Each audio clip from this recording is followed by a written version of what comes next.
Thanks, Brendan. Thanks, Father Curran. I have to say it's a very Jesuit thing to do for the president of a Jesuit university to stand up here and say, I'm on staff at Rockhurst.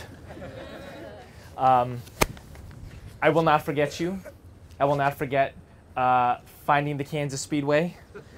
I will not forget the limitations of Google Maps, typing in Kansas Speedway and winding up at a gas station and thinking to myself, oh boy, I really hope I don't have to take a helicopter ride to this racetrack. I'm kind of amazed by what's behind me. But even more than that, I am grateful for what I have learned from the Catholic tradition. And I want to spend a couple of minutes teeing that up before diving into Nostra Aetate. And I've spent the last couple of weeks spending time with a remarkable 2.5-page document that was released in 1965 that we commemorate this year. But I wouldn't be in the United States of America if it wasn't for the Catholic tradition. My dad was a student at Notre Dame University, an Indian immigrant of the Muslim faith, admitted to Notre Dame in the mid-1970s, where he barely squeaked by with his MBA, devoted and developed a fierce devotion to fighting Irish football. Reminds me that there are two genuinely great people he has met in his life. One was Father Hesburgh, the president of Notre Dame, and the other was Joe Montana. He got to shake his hands on the steps of the library when he won the national championship in 1977.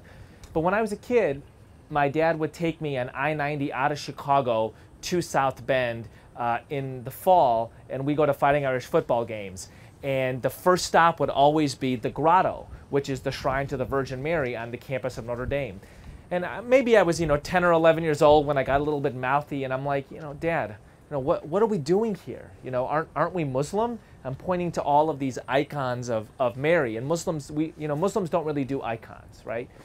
And my dad gives me this look and lights a candle and places it in the grotto, and he points at all these candles, and he says, in the Quran, God is described as a lamp within a niche, as light upon light. And he nods over to these candles, and he says, light upon light. And he puts his hand on my shoulder, and he says, always look for the resonances. And that was a profound moment in my life, and really, I guess, the beginnings of my interfaith journey, is my dad giving spiritual reverence to the tradition of the university that he was not from. He wasn't a Catholic. But he realized that it was something about the Catholic tradition that welcomed this Muslim from India. And in a way, it was his commitment, his responsibility, his obligation to find positive points of contact with that tradition. And this ritual of taking his son to the grotto before football games and pointing out a Quranic connection between the grotto and Islam's notion of God. It's a very powerful lesson for me. And think to myself, that wouldn't have existed had it not been for this openness within the Catholic tradition. That openness was given full articulation in Nostra Aetate in 1965. I want to lead into Nostra Aetate by talking to you about probably the most important mentor in my interfaith career, a lay Catholic monk named Brother Wayne Teasdale. He was a professor at DePaul University in the 1990s, and I had a couple of friends who went to DePaul, and they kept on telling me, you got to come to this guy's lectures. Now, I know you guys go to these great Catholic universities, and you tell your friends all the time, my teacher is so cool, you actually have to come to class, right? You have to come to my class and check out Professor Walsh or Professor whoever give a lecture. But that's how my friends felt about Brother Wayne Teasdale.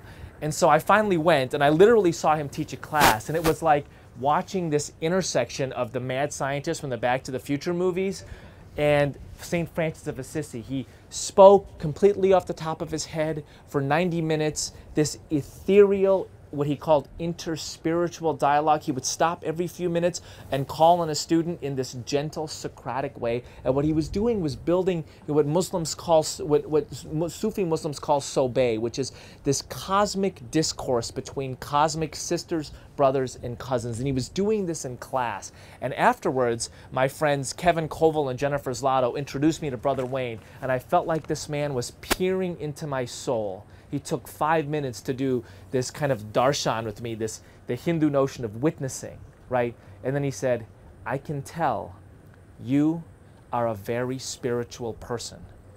And I'm like, I mean, look how wise you are. I like you. I mean, you're so perceptive. And he's like, you should come to my, you should come to Hyde Park at Catholic Theological Union where I live and also teach, and we should take a meditative walk together. And I did some research on Brother Wayne. This was like the early days of the internet, and I found out that he was a student of Father Thomas Keating, who is the great Catholic abbot who develops the notion of centering prayer. And this walking meditation was part of Brother Wayne's centering prayer, part of his expansive notion of it. So we would walk around Hyde Park for 10, 12, 15 minutes at a time, you know, like these little stints of 10, 12, 15 minutes, total silence. And then he would stop and say, what I love about Islam is the expansive notion of God. And then we would keep walking. And every once in a while we'd come to somebody with a dog, and he would stop and he would point at the dog and he would look at me and he would say, that is a very spiritual dog. And I started kind of questioning Brother Wayne's insights about me at that point.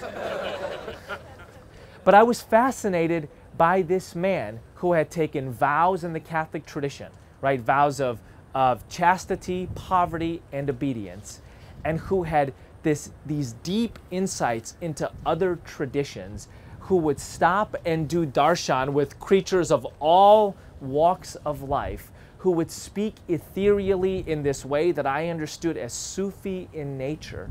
And when I started to ask him about how it was that he came to be who he was, one of the things he would talk about was Nostra Aetate.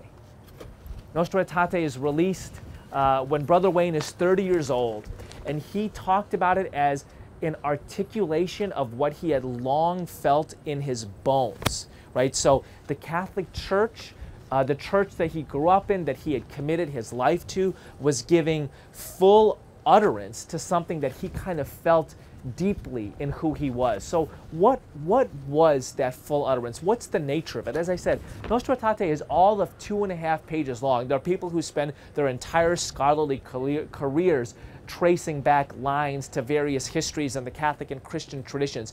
But if you even read it once all the way through, I promise you, you will leave inspired. What was it about this document that so deeply moved Brother Wayne? One was the notion that the church articulates that we human beings come to this planet, come from the cosmic to this planet with deeply spiritual questions. What does it mean to be human? What does it mean to live a good life? What is sin? What happens after we die? What ought be the nature of our relationships with each other? We come to this earth with those questions, right? Muslims would call that the presence of the breath of God, God's ruh within the human soul. Part of our taqwa, our God consciousness. We come with these questions.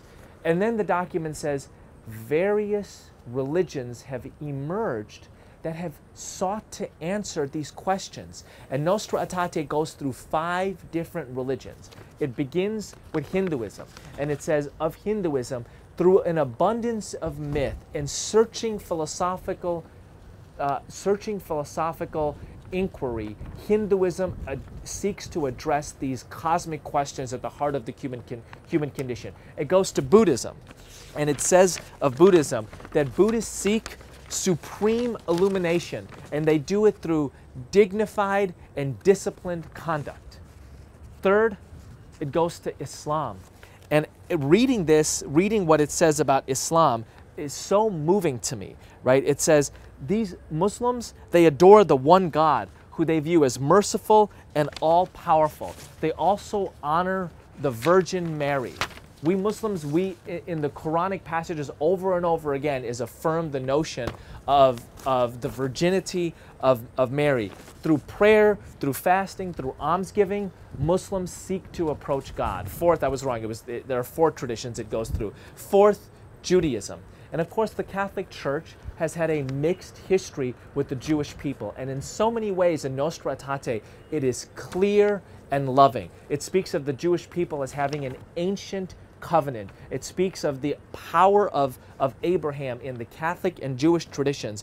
It speaks of the inexpressible mercy that God has showed to the Jewish people, that the salvation of the church is mysteriously foreshadowed by the chosen people's exodus from the land of bondage.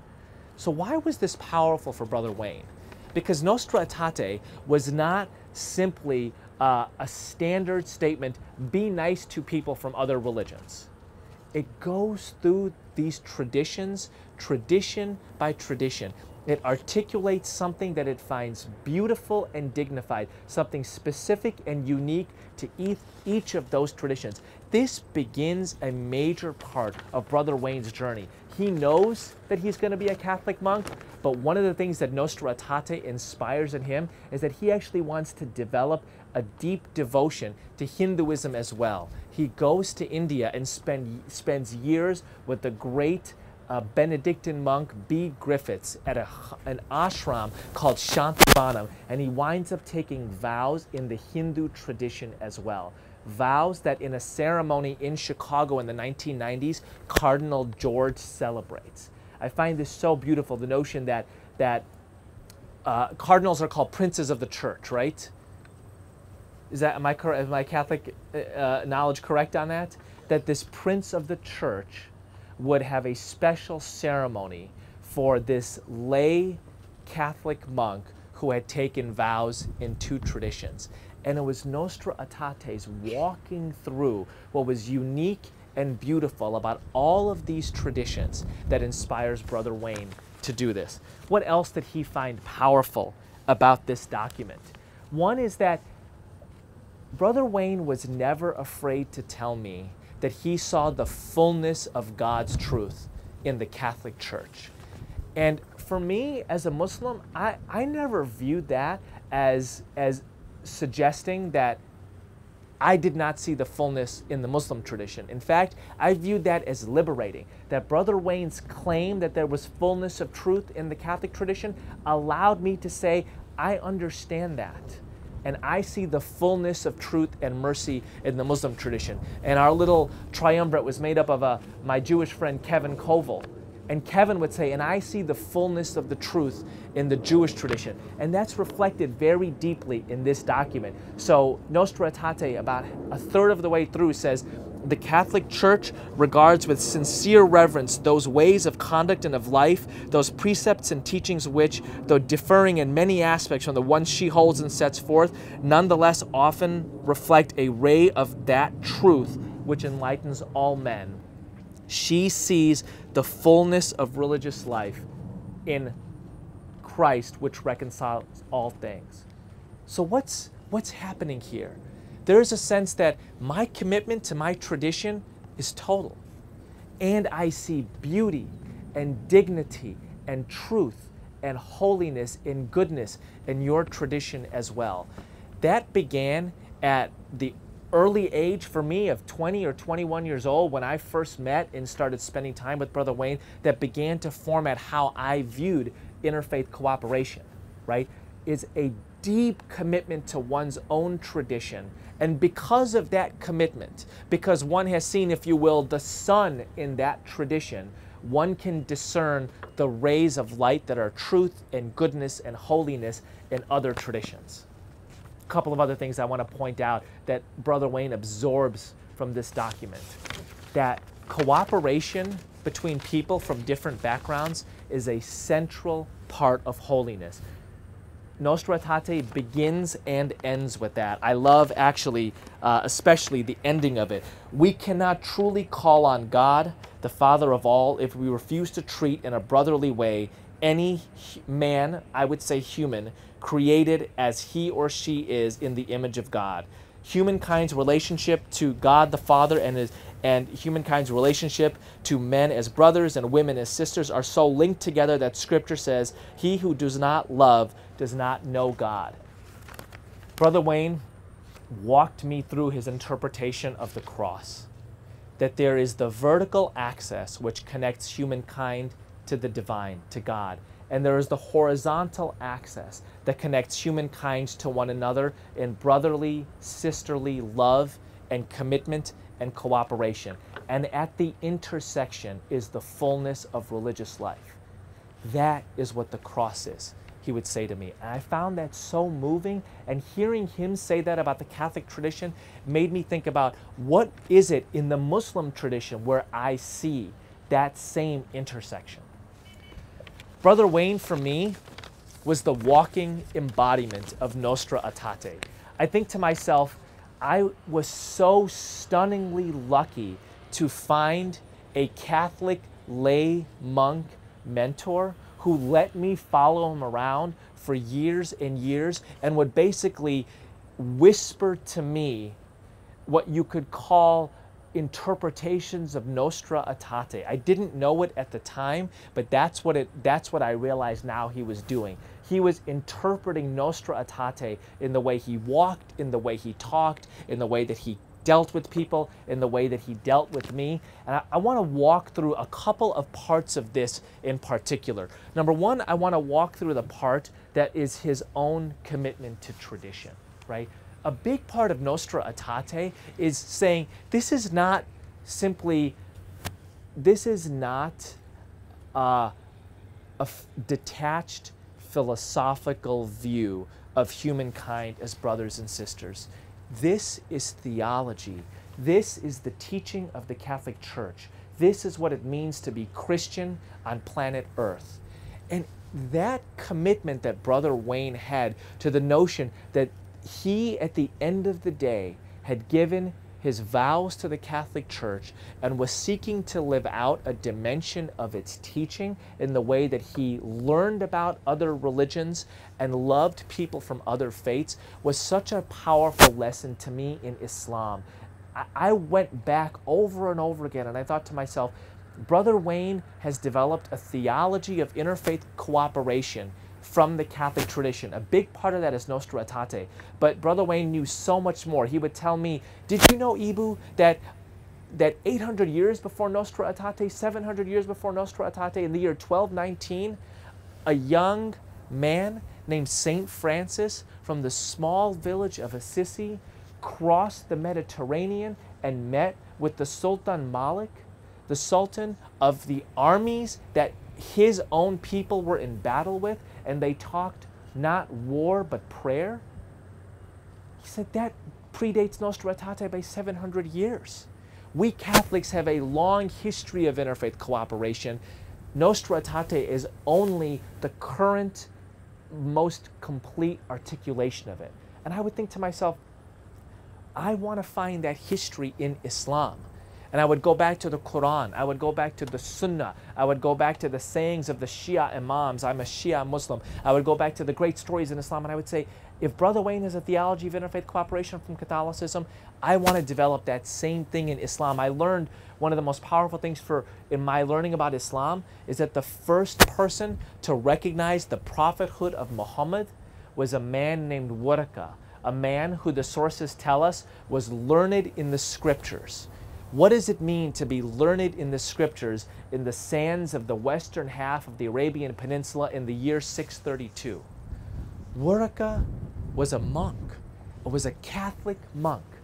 The first person to recognize the coming of a new religious civilization was a Catholic monk. Muhammad's wife, may the peace and blessings of God be upon him, takes Muhammad to this man, her cousin, Waraka, and says, my husband had this earth-shattering experience on Mount Hira, describes the experience and says, tell us what has happened. Waraka looks in the prophet's eyes, kisses him on the forehead, and says, verily the prophet of your people has come. I would never have discovered that. I would never have learned to seek and articulate a theology of interfaith cooperation in Islam if Brother Wayne had not been a walking, talking symbol of a theology of interfaith cooperation from Catholicism. Point number one I learned from Brother Wayne. Point number two I learned from Brother Wayne is part of what I learned from my dad at Notre Dame. Always seek the beauty and goodness and holiness in other traditions. It's not that there weren't things that Brother Wayne disagreed about in Hinduism or didn't like in Islam or didn't like in Buddhism, but it felt like he had a sonar for things that he found beautiful. And so he had come up in centering prayer under Father Keating in Catholicism, and he found deep resonance in the meditative practices of Hinduism and Buddhism. And I think to myself, if all you do is get your information about other religions from the evening news, it's only ever the bad stuff, right? It's like if the only thing I knew about Kansas City was the first 2 minutes on the evening news every night, I'd roll up into this town and be like, bunch of like murderers and rapists, right? If the only thing you know about Islam is the bad stuff that's said at 10 p.m. at night between 10 and 10:02 on CNN, your prism is a prism entirely of ugliness. Brother Wayne had a sonar for what was beautiful. He was always articulating it, always seeking to connect with it. That's a second thing that I would say that I learned from Brother Wayne. A third thing, Brother Wayne had a deep appreciation for the history of interfaith cooperation. He did not invent this. He was clear about that. He was running the next leg in the race. He was on the board of the Parliament of the World's Religions in Chicago, participated in the 93 Parliament and the 99 Parliament. And he would tell me, I love this because it goes back a century to 1893 when Swami Vivekananda comes from India to the first Parliament of Religions in the city of Chicago, the first major interfaith event in the West. Maybe they held it at a racetrack. No, probably not. Just checking if you're awake. First interfaith event in the West. Right? And Brother Wayne would say, I want to be part of that tradition. I want to be part of a tradition of people saying, as Charles Bonney ends that parliament, from now the great religions of the world make war no longer on each other, and instead on the giant ills that afflict humankind. There is a great history of interfaith cooperation. Watch the film Selma and pick up the interfaith grace notes in that film. Who marches arm in arm with King in those streets? The man with the great long bushy beard is a rabbi who watched 6 million of his fellow Jews burning in Hitler's hellfires, the great Rabbi Abraham Joshua Heschel. One of the people killed in the Selma March is a Unitarian Universalist minister from Boston, a man named James Reeb. The Catholic presence in Selma is massive and inspiring. Father Dan Berrigan, a great Jesuit, gives a speech in which he says, what is the church? Is it the bricks and mortar from where we came, or is it here in the streets of Selma? A nun in full habit walking down Highway 80 in Selma says, we are the church. Malcolm X, fresh from Hajj in Mecca, comes to Selma, gives a speech on reconciliation in a church, is gunned down only weeks later at the Audubon Ballroom in Harlem. Selma is an interfaith movement. We didn't start this. We are running our leg of the race. We are part of a giant, ancient, wonderful tradition. That is a beautiful thing.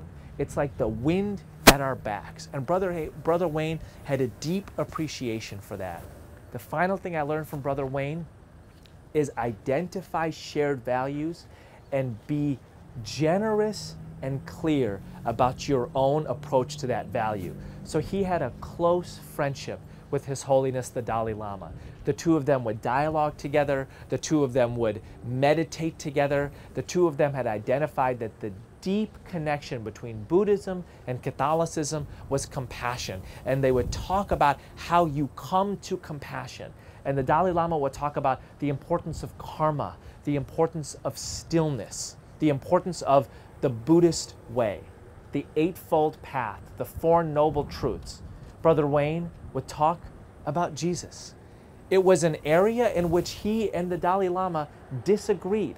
They identified the common value of compassion. It's like an area that they shared, but they took different pathways to that. And Brother Wayne was not afraid to say, I believe that the example of Jesus is the supreme example of compassion. And the Dalai Lama would nod and say, yes, and I believe that the Eightfold Path that the Buddha has shown us is the supreme approach to compassion. And I found this so beautiful, right? Brother Wayne First, finding what he finds holy in another tradition. Second, identifying a shared value. Third, being clear about the path that he walks to that value and still learning how another person from another tradition approaches that. Brother Wayne was my walking Nostra Aetate, and he would have loved this, because what he would talk about all the time is, what does Nostra Aetate translate to? In our time. And when was it released? In 1965. So when I met him in 1997, you know what he would say to me? This is your time. This is a different time. You are coming of age in this time, at the beginning of the internet, right? This is 10 years before the iPhone. This is your time.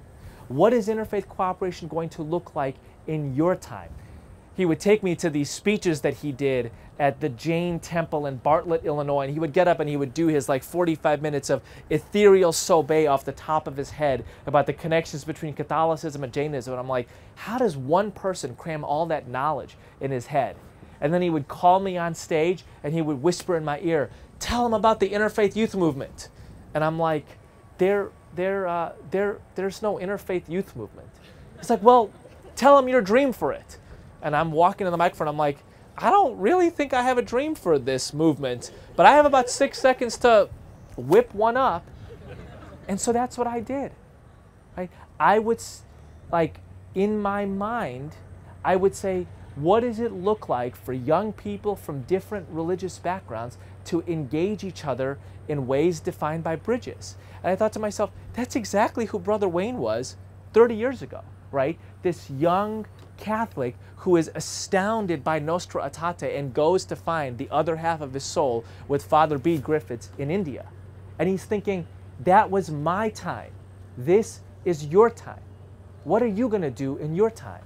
He would have loved this for two reasons. He would have loved how Catholic institutions are embodying the spirit of Nostra Aetate by having this gathering, by bringing with them students from all different religious backgrounds, Muslims and Sikhs and Hindus and Catholics and spiritual seekers and secular humanists. He would have said, this is precisely what the Catholic Church and Catholic institutions are about. And he would have loved that this is young people. He would have loved the notion that this is your time. What are you going to do in 2015 as interfaith leaders? What does bridge building look like in the globalized world in which we live now?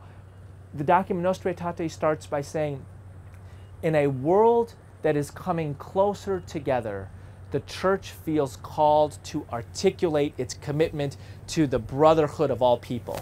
Boy, that was 50 years ago.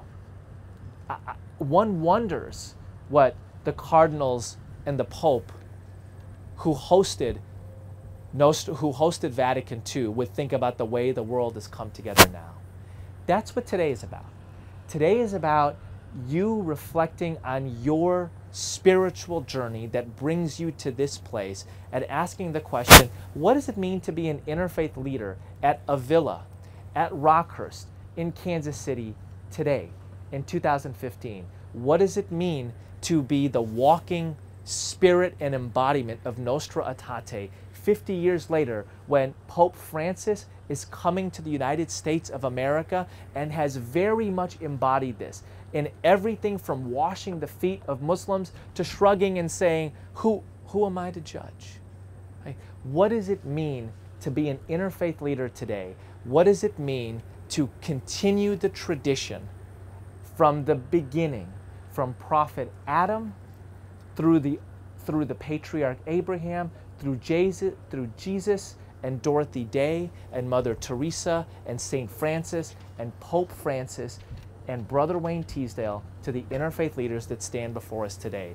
That is our task. It is a holy task, and we at Interfaith Youth Corps feel inspired to be taking it on with you. Thank you.